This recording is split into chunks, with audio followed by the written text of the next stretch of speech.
Oli ku There Is Still Hope, channel y'essuubi. Kale yonna gy'osinzira okuba otulabira tukwagala nnyo. Oli ku There Is Still Hope, abali ku There Is Still Hope too. Teach testimony n'emikutu emirala mwebale kubanga ate mutugoberera kitundu kyaffe ekisooka eky'olunaku luno olw'omukaaga ennaku z'omwezi zo 18 omwezi ate gwa 12/25. Mukama tukwebaza olw'obulamu bw'otuwadde mwoyo mutukuvu jambo otusomese era otulungamye okuyita mu Kristo Yesu omwana wa Katonda omulamu tusabidde. Amina. Era amina. Nange mbalamusaako mwenna abeekuumira ku There Is Still Hope mukola ky'amaanyi nnyo kubanga ate mutugoberera okuyita mu Kristo Yesu. Amina. Kakati tuli mu biro nga omukasaba mugamba okusaba. Ate isi bamutuma e Masaka ku bigere. Tuli mu biro nti n'asaba tabitegeera. Kalayi ne tubeera awo nga tudipendingira ku basumba batusabira ate nabo ne bakinywereza ddala tutambulira mu buzibe bw'amaaso ne tulema ffe okwetuukira mu maaso ga Katonda bwekiri ne tutuma butumi. Kati mu kutuma muvuddemu ebintu bingi ebiri negatiivu. Kale tunabagenda nnyo wala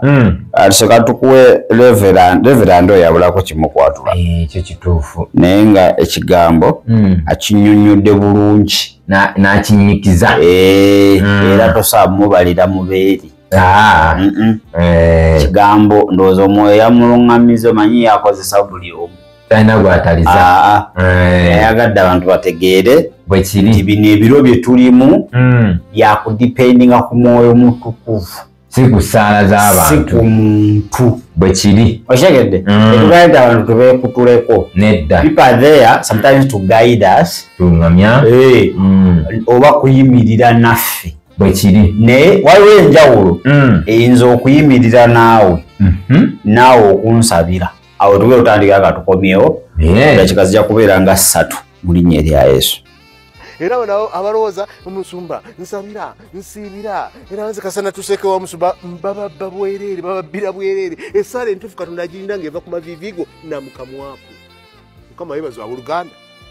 kasa pasita nsabira kasa gunya nsabira Katonda alindirira essaala eyo kati abagezigezi amanyi okugenda n'anoonya Katonda mu ngeri esoboka nti twaguza omusango jjajjange yaguzza neyaddako naguzza noli naguzza nyenzi nkusaba Mukama ku mulembe gwange ze n'ennyumba yange tondaga biro bino tobindaga kyova we tuba tusaba waliwo ketuyingizaamu ak'ennyumba yange ak'ennyunze n'ennyumba yange waliwo ebituuka nga sikyasobola kuwanirira kika Mukama yeebazibwa abooluganda waliwo ebituuka nga sijja kusobola kuwanirira kanisa nnamba wewe tuwasija kuwanira kyalo kiramba neze n'ennyumba yange tunaweerezanga ani kituuka waawo abooluganda Katonda waliwo bw'aleeta embeera mufe ose biba bibonerezo biba bikolimo naye nga bw'ona oyimusa omutindo gwe ekikolimo oyinza okisuspendinga nga nansi okusomesa ku kikolimo oyinza okutya naye waliwo abakujjukujju nga bo bakisuspendinga yazaalibwa mu kiseera kya kikolimo jjajjayo yasobya ne jjajjayo yasobya n'oli yasobya naye n'amanya ekyokukola n'agenda anoonya amaaso ga Katonda nekibeera suspended. Era ye bw'afa omulembe gwe guggwako bano abeebafu ne bajja nga bafuluuta baddayo bakola ebyamawano nga ekikolimo kikomawo n'amaanyi gaakyo noka nti ate olinga teyafuna buzibu obwo yes yakyalirwa yali amanye ekyokukola n'asuspendinga yagenda n'anoonya amaaso ga Katonda neyeegayira Katonda naga nti nze ntaasa n'ennyumba yange Dawudi yasobya gwamusinga ne bagusala nga gumusinze naye okumanya Katonda alina enkolagana ne Dawudi byamugambako byonna tebyatuukira waawo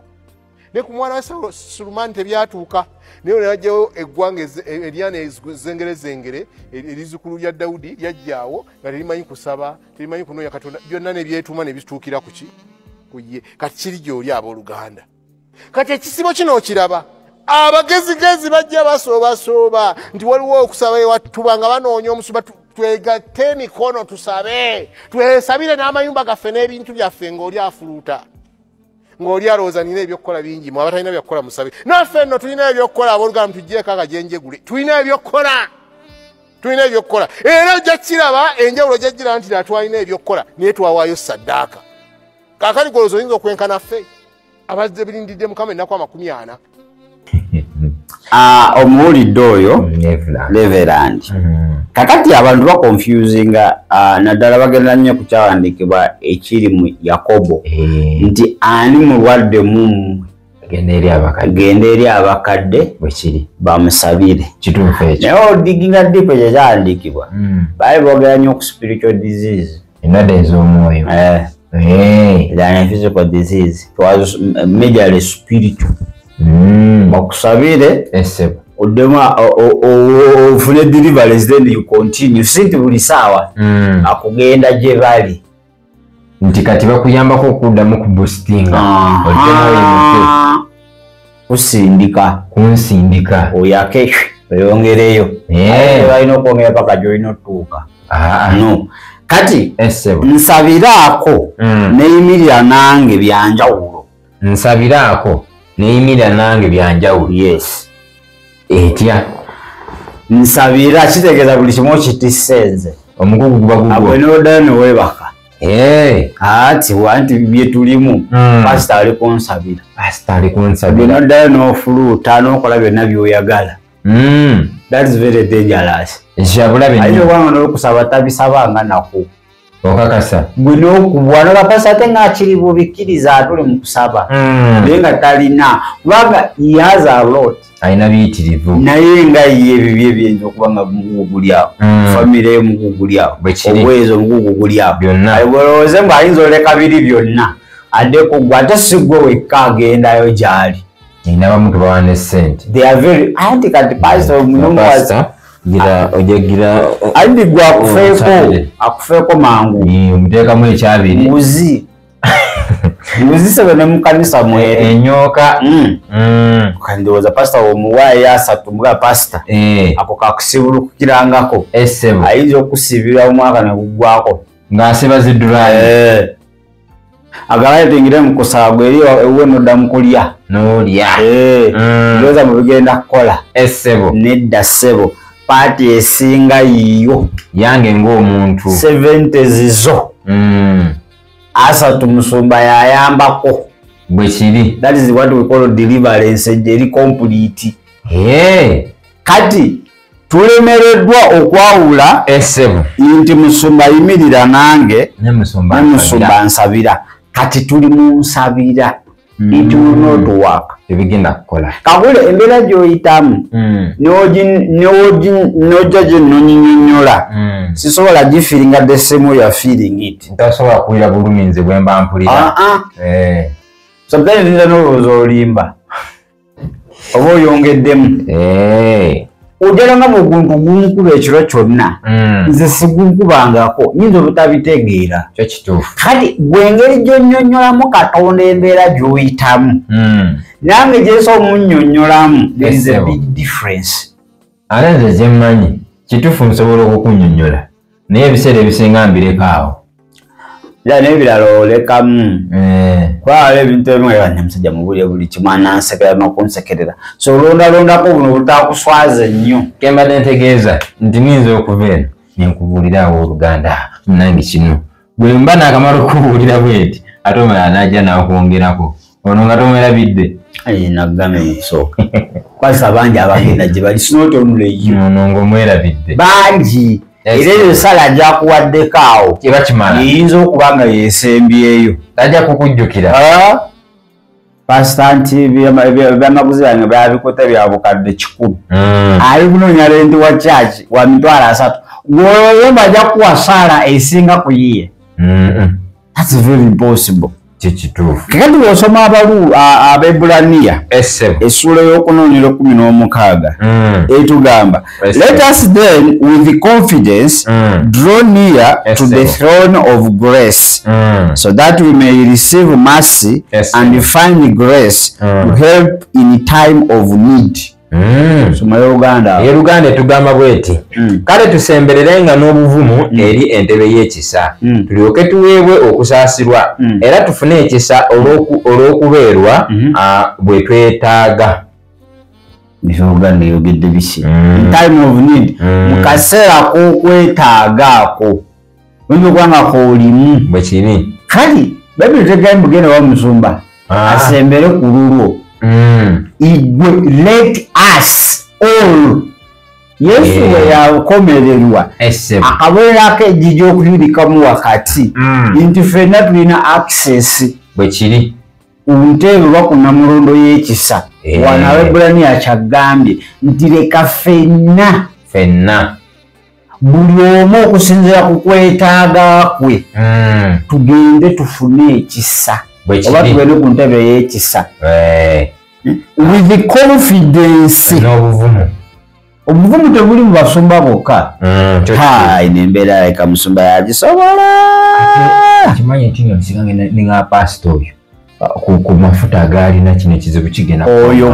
ku level ye wano kaana bwana nemala mpika obutuusi bwenti that is we don't understand scriptures kati nze ensonga eyo empa mu ndowooza zange nti ffe tulinga ate abaddayo mu ndagaano enkadde anti era mwetuli nti nagenda wakabona nyambe antuukirire abantu bali mu nkadde twaddayo ate baddayo batambula badda Misiri kama yabajje basomosa bagende Kanani abantu batambula ati bagamba ati lisiti omujjo malaga lyabwe adisofera mu ddungu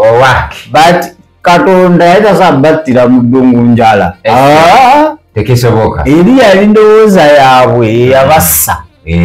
kakati sometimes naffe okubonaabona kwaffe ndowooza nfu endowooza eri locked nnyo gunowooza nti pastor kanisa erimu abantu 10 bwagenda kuleka bali bonna ayimirire naye mu kizibu kyo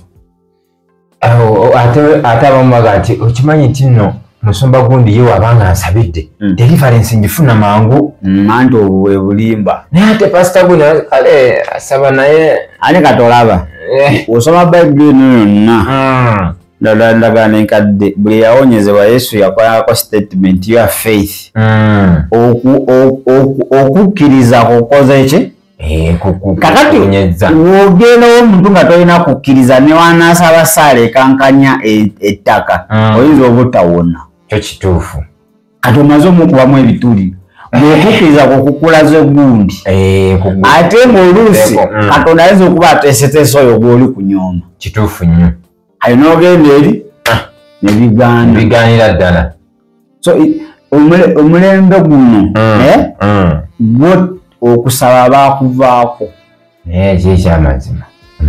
bantu bakyagala kusaba we are dependent to pastors betwesigamye ate abamu kasaagenako ku Sande mu church ewiiki ate erina kuggwako anti simu pastor nino musindikira voice note akawulirize pastor buli lunaku pastor musindikira voice note naye nakuddiza ate akuddiza oba ovaako ettooke oba ovaako omunnyu omanyi pastor alina abantu abasobola omukubira essimu 8 bwekiro n'agikwata okakasa aye n'ogikuba omwezi nga tagikwata kati negobeerawo mbeera mu Uganda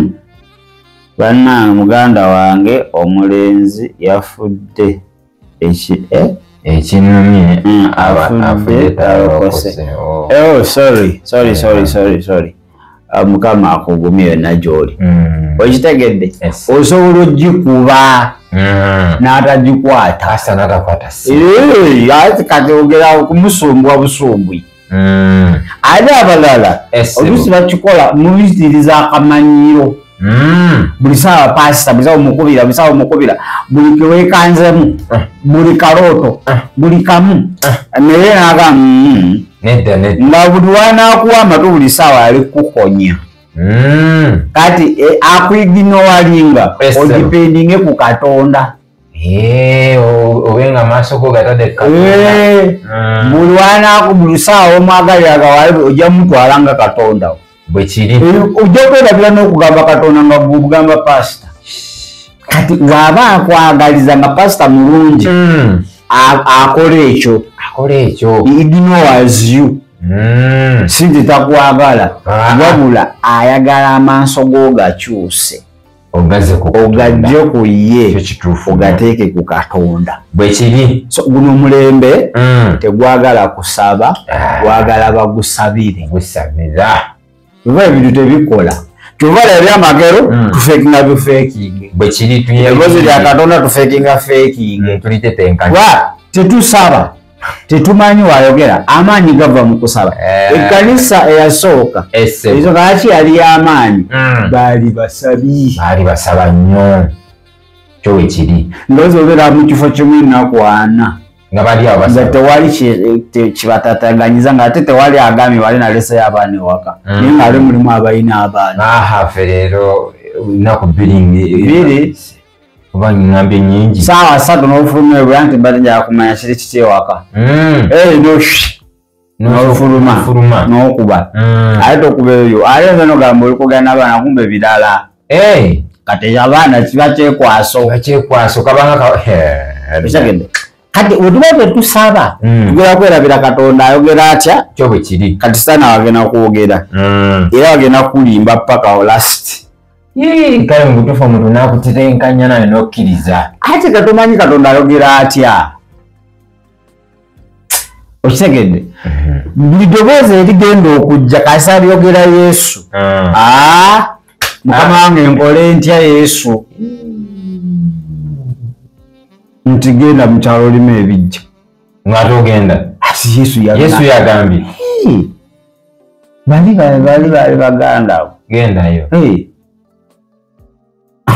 ekitegedde kubanga tetuusa lemiteri kanisa zikyagenda era kanisa z'obonna by'obulimba zikyeyongera amaanyi ate munaye mpitirivu zitya zikyeyongera amaanyi osinga kubyawandiikibwa nti the more we come closer to the rapture or to the return of Jesus Christ the more believers are going to grow cold nti gyerikoma okusemberera okukwakulibwa n'abakkiriza okuwolera ddala Yesu yakyogera ekyavudde yabuuza akabuuzo nti naye omwana w'omuntu w'alidda kweriko yalisanga okukkiriza alikusanga essaawa zino zokka okukkiriza okulaba tewali wala waliwo otuuka nga tetokyakulya nyino nga nekitu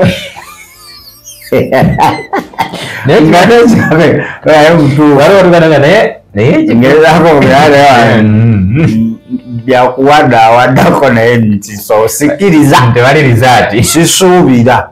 okukkiriza tewakyalimba byakutetenkanya mukama n'akuyambirayo naye kugamba ebiro byo bikkirizibwa biro bya tabbu bino okyayadde mutuufu ogamba essaala entuufu mukama gyawulira yevudde mu kamwako naye oba kiki oba nabwe tosoma na bayibuli siwentunulira abasajja abafuna deliverance kyali ku bo bennyininyini kyabakakatako okunoonya omulokozi ono abayambe ntunulira Batimayo awaliwo Yesu bwe yagenda anoonya ne Laazaalo gije Yesu tukira basooka kumunoonya bwe kiri basooka noonya Yesu nzikireko ne Samaliya muganda wange yeebaso waliyo ku Luseni temufaayo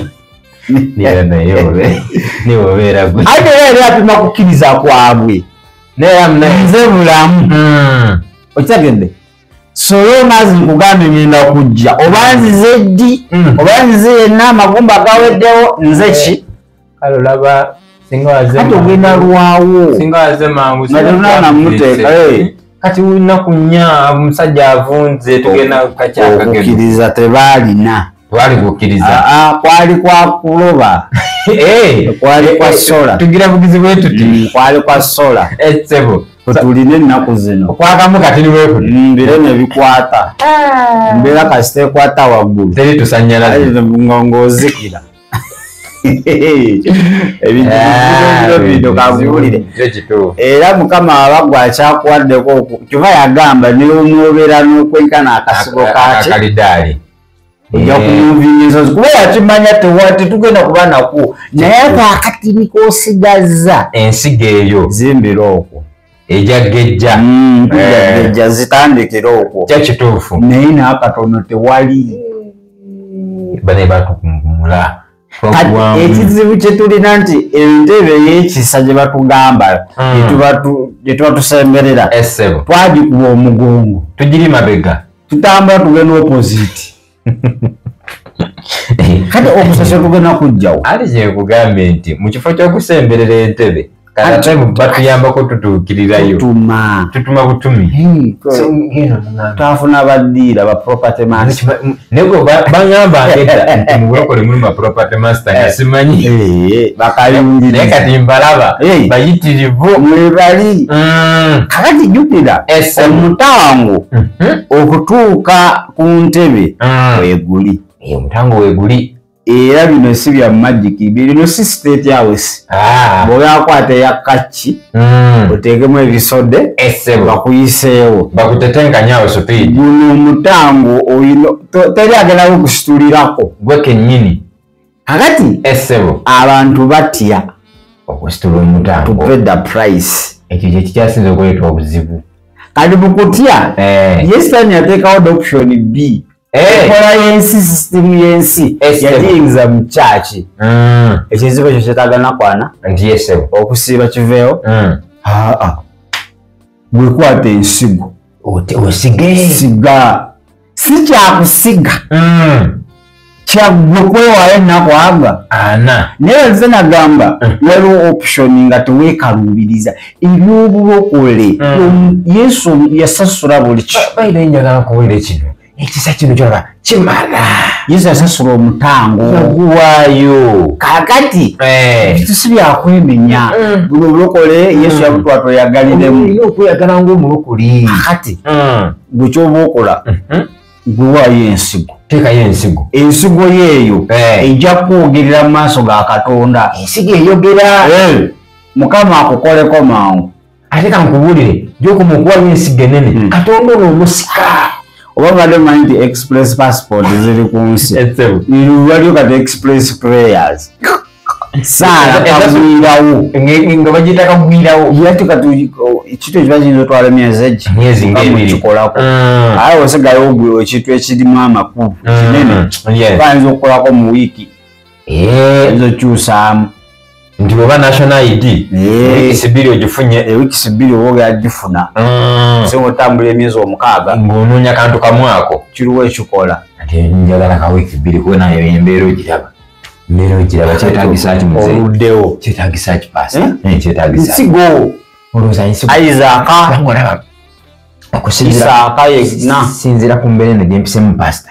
ndabe nga mumulunyi nnyo naye nekiba kyetagisa ki ngenda kikola ayi kati olina okuwayo saddaaka esinga ey'omulogo omulogo talina kusinga saddaaka kwegamba nina okuwayo yange nga nnene saddaaka yo webanga ebitiiza ey'omulogo eyo deliverance ekitegeeza nti saddaaka yange eno ejja kutuula ku kali kake zenyimuke sebwe nanyumiza kalala omulogo kyalekawaayo ente 8 wangi pasita omulogo yawawogata saddaaka ze zazaakola zikola ente nga 8 ate bamusaba negundi ezabaziza kikuba nsiko akati gwe kyoba okola olina okuleeta saddaaka nga nnene oy'omulogo ntayimuzingamu esanyu ekuluma saddaaka ngebatugamba saddaaka erina okuba saddaaka eba eruma nnyo kina yawaayo omwana banange yamwerekereza saddaaka zibe buno obuntuntu saddaaka ogiwayo mu maziga ng'olabira ddala ekuluma girina okuwaayo pasita olina okuwaayo mukama alawo obulumi bw'oyitamu musumba oyogedde ku kyente ate kati nze sirina nte aye ali wano endogo olabe kyakirina ettaka kyakirina ttaka kayiramu amagezi omuntu kuva kulembe tunda ntereta sente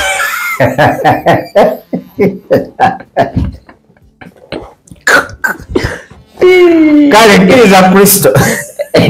kale wama mwana wa ssebo atwala kristo yekayeka yasobola okuwa amaanyi n'osobola okuyimirira mu guno omulembe omuzibu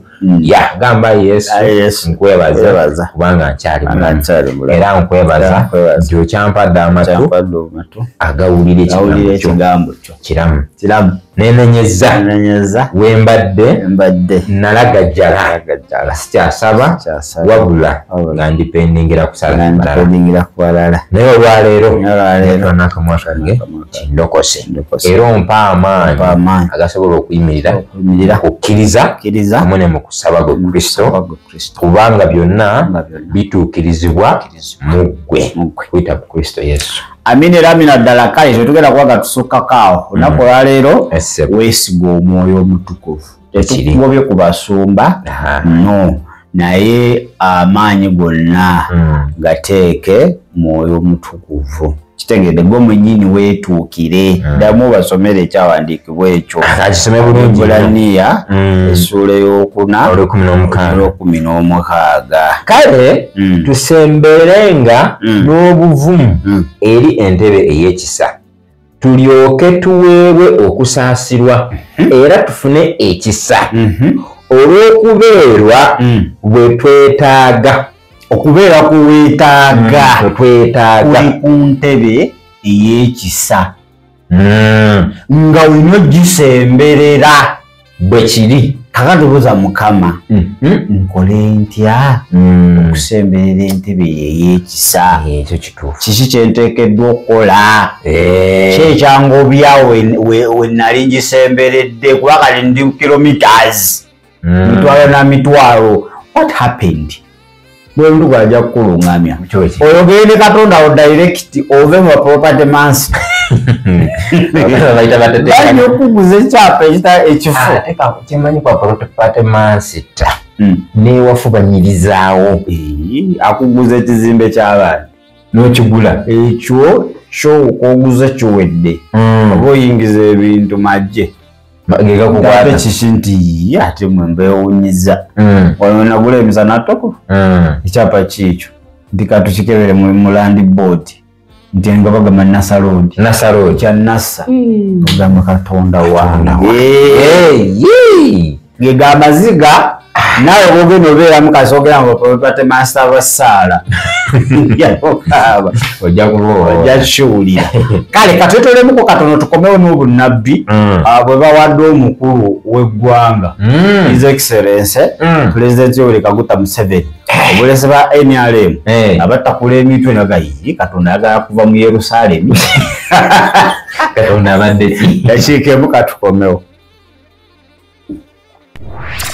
Webale kulaba There is Still Hope. Okumanya ebisingawo tukubire ku 0752 34 14 47 oba ku 0761 08 83 15. Osobola n'otufuna ku email eya tishitv74@gmail.com. Eno ye There is Still Hope, channel y'essuubi.